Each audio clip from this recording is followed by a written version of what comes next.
Welcome and hello there to a new video.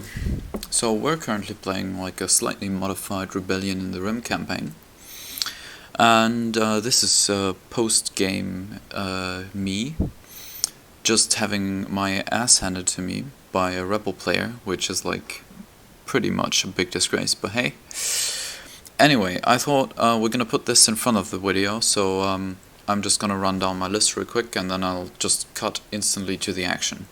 So what we see in here is 198 points of Empire. First of all is my Archidance light cruiser with linked turbo laser turrets, towers, and this is my flagship, the flagship of Captain Lacroix, and he's going with the ambush gunner trait. So basically once this is in near friendly ships or near obstacles, it cannot be obstructed. So this is like thought of the thing being either like an artillery ship just going around the enemy and then having long range shots on them that can't be obstructed, and also trying to stay in that safe position. You're gonna see that I really played this one bad, and spoiler alerts, it didn't. Then we've got the Raider with ordnance experts. This one's just there to provide some close range firepower and also provide the squadrons with some really good flak-ing power.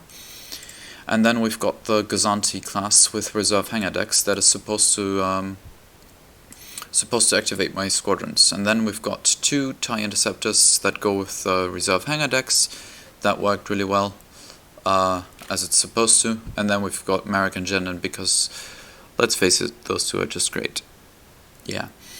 And then, you've already seen these. Sadly, we've not played these in the upcoming battle because I got attacked at Mandalore. Okay, after editing me here, I just noticed that the video was going to be like almost 2 hours long. So I decided to give you a post-commentary on what actually happened and play the actual video speed at 3 times the speed, so you people don't have to watch here and sit through a 2-hour video, because let's face it, nobody's gonna do that.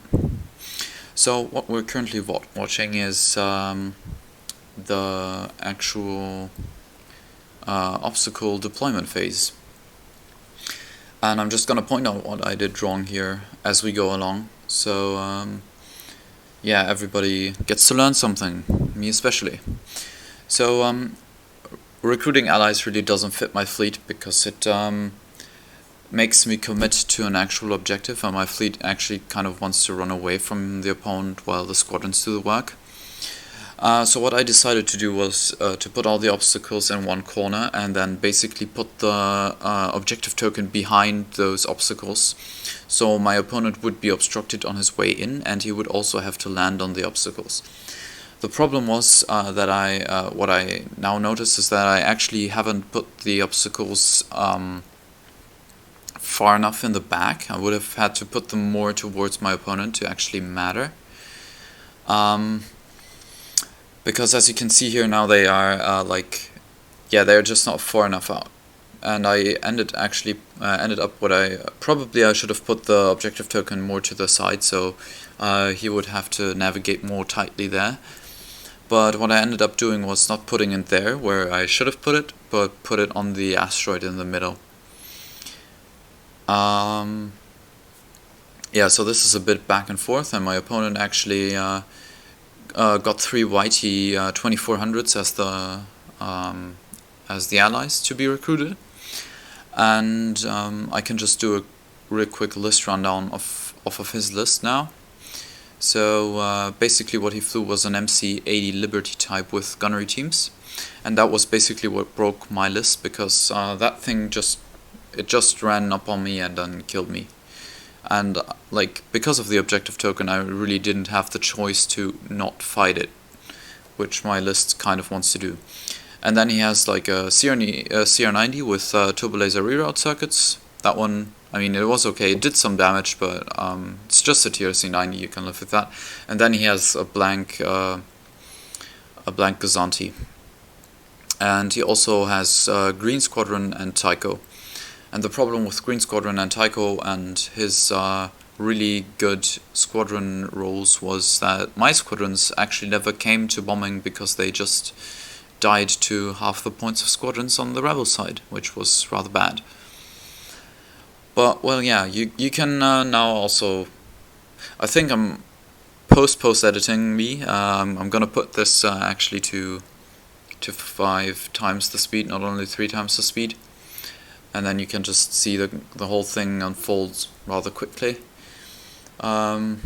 So basically what I end up doing is I end up putting what you now have probably already seen there. I've put my my Architans in a place where it really can't run away because I'm second player, and then I later on I do a really dumb mistake where I go down to speed 0 because I thought to myself, well, yeah, I can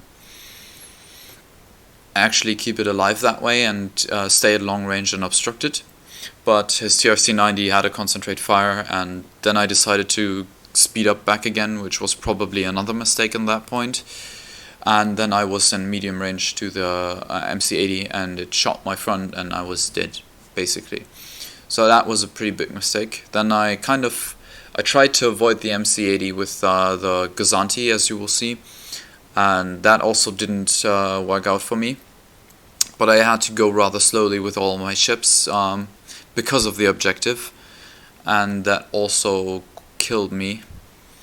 And then the last thing, like the Raider, the positioning of the Raider was fine in my opinion, because it turned out it could kill the CR-90, and that was what it was supposed to do. It then just died to the recruited allies, which was rather unfortunate, and that tabled me in the end, making this 248 to 79 win for the rebels. So yeah, my captain pretty big much demoralized, though I think like generally this list isn't bad. It was just the objective that really killed me, and I kind of want to have first players with that list.